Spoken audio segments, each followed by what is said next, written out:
My girlfriend confessed to cheating in her sleep, but that's not even the worst part.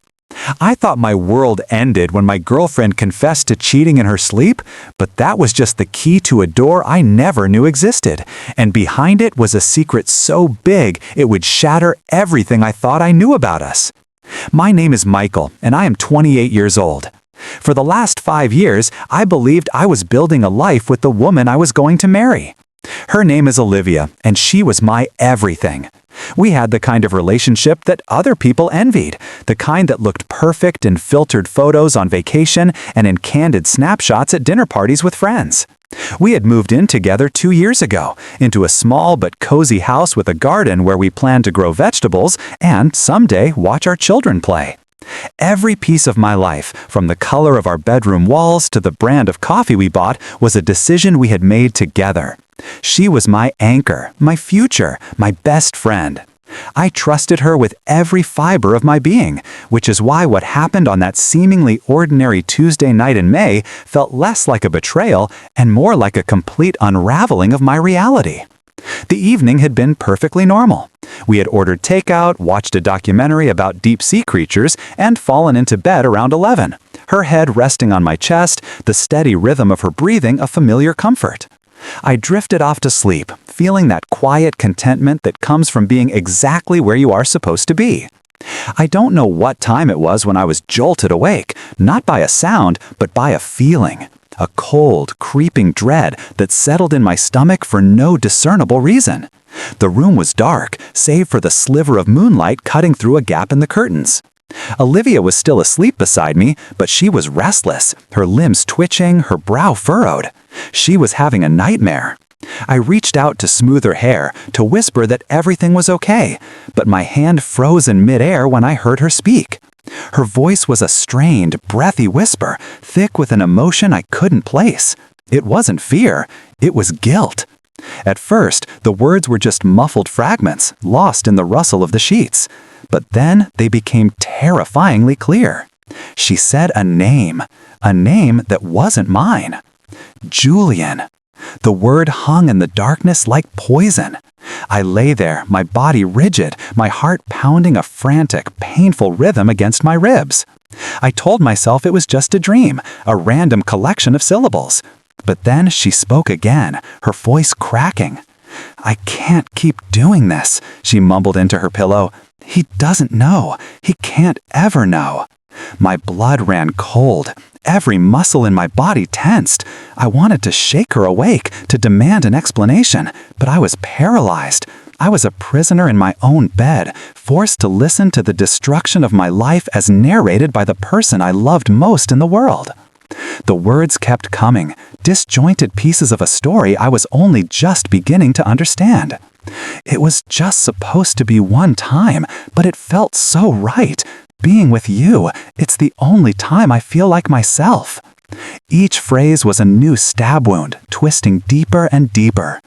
I didn't sleep for the rest of the night.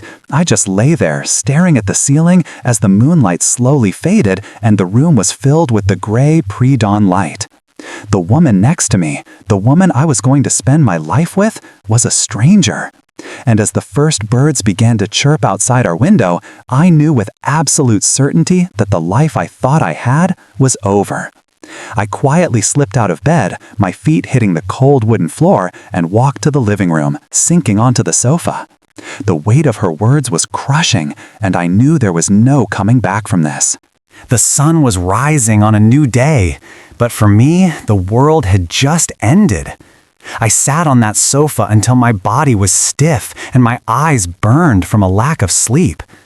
Every few minutes, I'd replay her words in my head, each repetition feeling like a fresh punishment.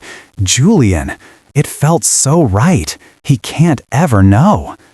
The fragments formed a picture I didn't want to see, a story of a secret life lived in parallel to our own. How long had it been going on? Who was he? Was it someone I knew? The questions were a relentless, buzzing swarm in my mind. The house, which had always been my sanctuary, now felt like a crime scene. Every object, every piece of furniture was tainted by this new horrible knowledge. The coffee mug she'd used the night before, the blanket draped over the armchair, the photos of us on the mantelpiece, they all felt like props in a play where I was the only one who didn't know the script. Around 7:30, I heard the floorboards creak from the bedroom. A moment later, Olivia appeared in the doorway of the living room, her hair a mess, a sleepy smile on her face. She was stretching her arms over her head, the picture of casual domestic bliss. Seeing her like that, so completely unaware, sent a fresh wave of nausea through me. She stopped when she saw me, her smile faltering slightly. She asked what I was doing out here. I couldn't speak. I just looked at her, and I must have had a look on my face that was terrifying because her own expression shifted from confusion to concern.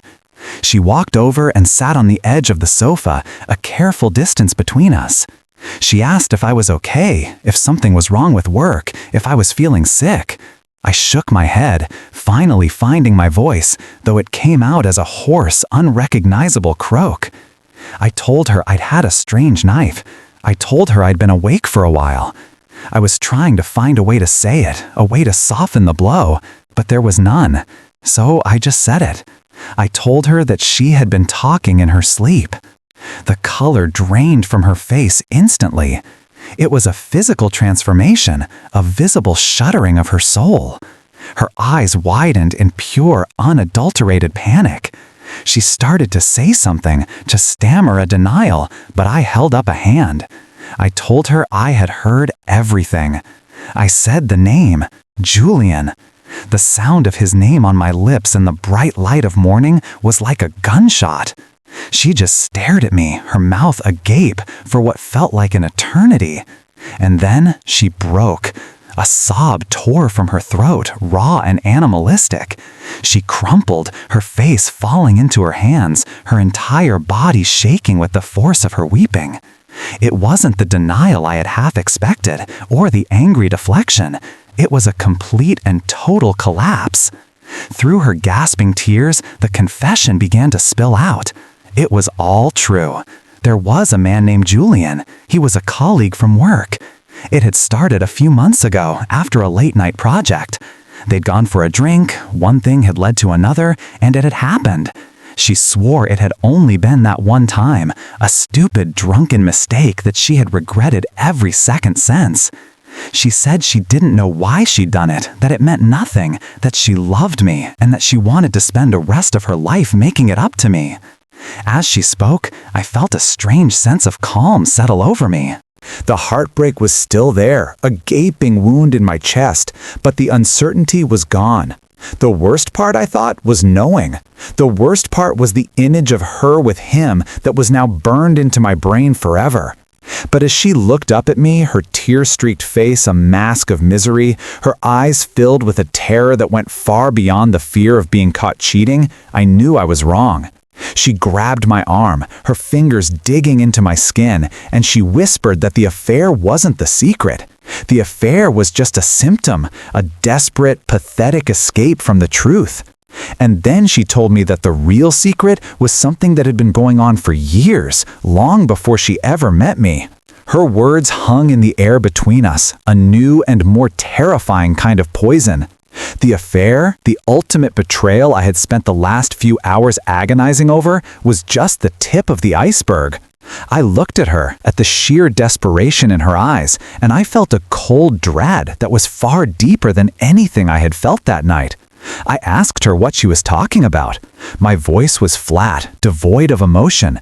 I was an observer now, watching my own life disintegrate from a great distance. She took a deep, shuddering breath, as if preparing to dive into icy water. She began to talk, her voice barely a whisper. She told me about her life before me, a life she had always described as normal and uneventful. She'd grown up in a small town, gone to college, gotten a job. But she had left out a crucial chapter. When she was 19, a freshman in college, she had gotten pregnant. The father, a fellow student she'd been dating briefly, had wanted nothing to do with it. Scared, alone, and feeling like she had no other choice, she had made the heart-wrenching decision to give the baby up for adoption. She told me her parents had supported her choice, and they had all agreed it was best to move on and never look back. For the past 8 years, that's what she had done. She had buried the secret so deep that she had almost convinced herself it wasn't real, until 3 years ago. The adoption agency had contacted her. It was an open adoption, and the adoptive parents felt it was time for their daughter to know the truth about her biological mother. They wanted to start a correspondence. That was when the lies began.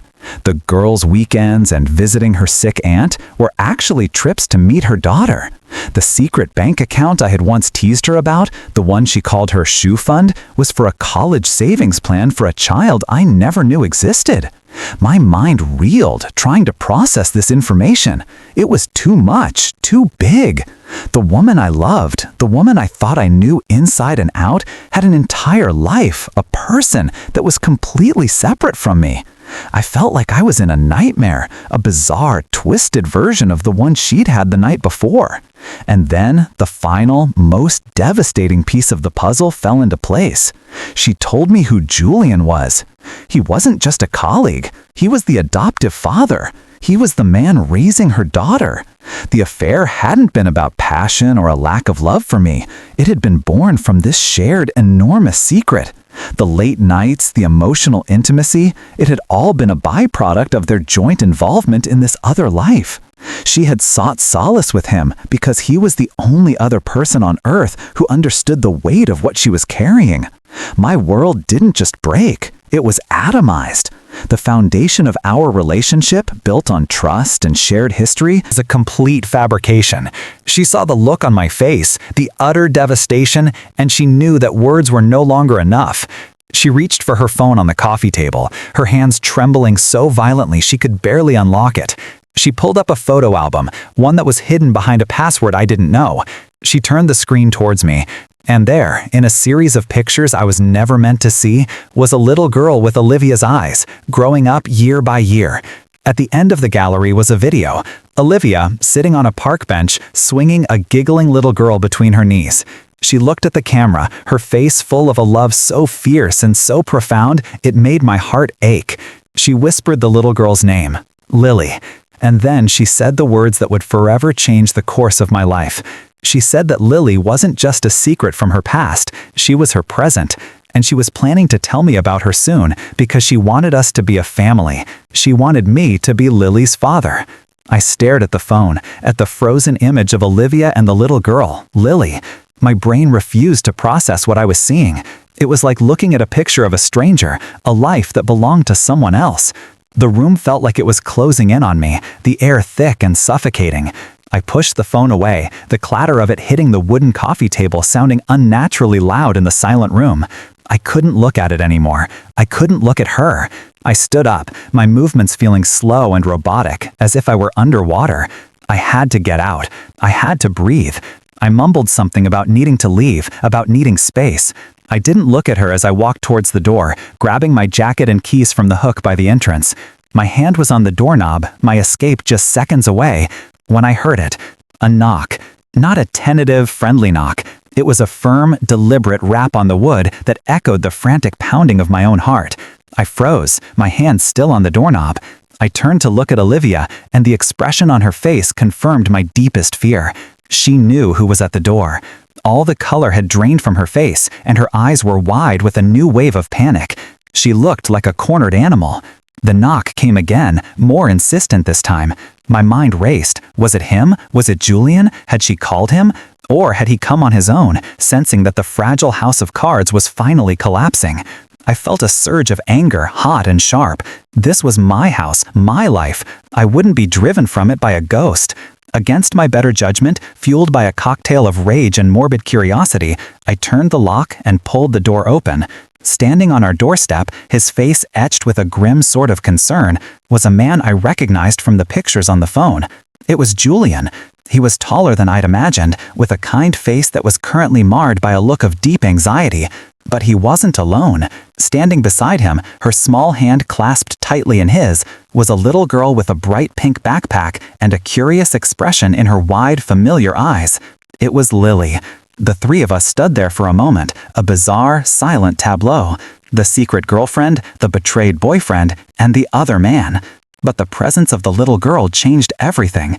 She wasn't a symbol of betrayal or a painful secret. She was a real, living, breathing child, looking up at me with innocent confusion. She looked from me to Julian, then her gaze shifted past me, into the house, and found Olivia. A smile broke out on her face. She took a step forward, pulling her hand from Julian's, and in a voice that was clear as a bell, she asked a question that sliced through all the adult drama and landed squarely in the center of my broken heart. She asked, "Mommy, are you coming to the park with us?" The word mommy echoed in the small entryway, a word I had heard 1,000 times in my head, but never thought I would hear directly at Olivia in this context. It was a bomb dropped in the middle of a war zone. My anger, my hurt, my sense of betrayal, all of it momentarily evaporated, replaced by a profound and overwhelming sense of surreality. I was just a man standing in his own home, a spectator to a family drama in which he was the unwitting antagonist. Olivia rushed forward, her face a mess of tears and panic. She knelt down, wrapping her arms around the little girl, burying her face in Lily's hair. She murmured reassurances, her voice thick with emotion, trying to shield her daughter from the toxic tension that hung in the air. Julian stepped forward slightly, his hands held up in a gesture of peace. He looked at me, his eyes filled with a complicated mix of apology and resolve. He explained in a low, steady voice that Olivia had called him after our conversation, hysterical and incoherent. He said he had made the decision to come over. He felt that years of hiding and lying had only made things worse, and that it was time for the truth, however painful, to be faced head-on. He didn't want to be the source of any more secrets. I looked at this man, this stranger who was raising my girlfriend's child, this man she had slept with, and I felt no hatred. I just felt a weary sense of understanding. We were two men caught in the gravitational pull of a woman's secret. The scene that followed was a masterclass in awkwardness. Olivia tried to explain to a confused Lily why Michael was so upset, settling on a vague, "Michael is just having a sad day, sweetie." Julian stood by, a silent, uncomfortable chaperone. And I stood there, the elephant in the room, feeling like an intruder in my own life. I watched Olivia with her daughter, and I saw a side of her I had never seen before, a fierce, protective, maternal love that was both beautiful and agonizing to witness. It was a love she had hidden from me, and the pain of that exclusion was a fresh, sharp wound. I was faced with a choice, a crossroads I never in my wildest dreams thought I would encounter. I could turn around, walk out that door, and never look back. I could erase Olivia from my life, cut my losses, and try to rebuild from the rubble. It was the rational, self-preserving choice. Or I could stay. I could step into this minefield of secrets and lies, this pre-made family, and try to navigate a path forward that had no map. I could try to forgive the unforgivable, not just an affair, but years of deception. I could try to understand the desperate choices of a scared 19-year-old girl and the complicated woman she had become. As I stood there, wrestling with the impossible decision, Lily, tired of the heavy adult silence, did something that would ultimately tip the scales. She detached herself from her mother and walked over to me. She stopped right in front of me, her head tilted back as she looked up at my face. She reached into the pocket of her little pink jacket and pulled out a piece of paper, folded over and over until it was a tiny, tight square. She carefully unfolded it and held it up for me to see. It was a crayon drawing, the kind a kindergartner would make. There were 3 stick figures holding hands under a big yellow sun. One was small, with a dress and long hair, Lily. One was bigger, also with long hair, Olivia. The third one was a man, drawn in blue. He didn't have Julian's face. He was just a generic smiling man, a placeholder for the father figure this little girl had clearly been dreaming of. Lily looked up at me, her eyes, so much like Olivia's, full of a fragile hope, and she asked a question that was simpler and more profound than any other I had heard that day. She asked, "Do you want to come to the park with us?" I looked from the drawing in her small hand to her expectant face. In that moment, something inside me shifted. The white-hot anger that had been fueling me since the night before began to cool, replaced by a heavy, profound sense of gravity. This was no longer just about my broken heart or my shattered ego. This was about a child. A child who was the innocent victim of a decade of complicated secrets. A child who was, in her own simple way, asking me to step into the blank space on her page. I found myself nodding, a slow, almost involuntary movement. I heard myself say that yes, I would go to the park. The relief on Olivia's face was palpable, but it was mixed with a deep uncertainty. Julian gave me a small, grateful nod. The walk to the park was one of the strangest of my life. The four of us walked in a loose, uncomfortable formation. Olivia and Lily walked ahead, hand in hand, while Julian and I trailed a few feet behind. There was no conversation, just the sound of our footsteps on the pavement and Lily's occasional chatter about a squirrel she saw. At the park, Lily immediately ran to the swings, her laughter a welcome, if jarring, sound in the tense atmosphere. I sat on a bench, watching Olivia push her, her face a canvas of conflicting emotions, love for her daughter, guilt over me, and a deep, abiding sadness. Julian sat down beside me, not too close. He didn't offer excuses or apologies. Instead, he just started talking. He told me about the day they had brought Lily home from the hospital. He told me about her first steps, her first words, the fears and joys of raising a child who wasn't biologically his, but whom he loved as his own. He talked about Olivia, not as a mistress, but as a birth mother grappling with an impossible situation. He explained that their emotional connection had been forged in this shared, unique experience, and that they had crossed a line they both deeply regretted. He wasn't asking for my forgiveness, he was just giving me the truth. As I listened, I watched Olivia with her daughter. I saw the way she looked at Lily, with a love so fierce it was almost painful. And I realized that the woman I fell in love with was still in there, but she was more complex, more flawed, and more human than I had ever imagined. The story doesn't end with a neat bow tied around it. It doesn't end with me and Olivia embracing and deciding to live happily ever after as a new blended family. That would be a fairy tale, and this was anything but. The story ends with a decision. Later that evening, after Julian and Lily had left, Olivia and I sat in our living room. The air was thick with everything that had been said and done. I told her that the life we had, the one I thought we had, was over. It was built on a foundation of lies, and it couldn't be salvaged. But I also told her that I was willing to see if something new could be built from the wreckage. I didn't know if I could ever trust her again. I didn't know if I could ever look at her without seeing the secrets. But I knew I couldn't turn my back on the little girl with the crayon drawing. I told her that we had a long, incredibly difficult road ahead of us, one that would require therapy, radical honesty, and a level of forgiveness I wasn't sure I was capable of. The worst part wasn't the cheating or the secret child.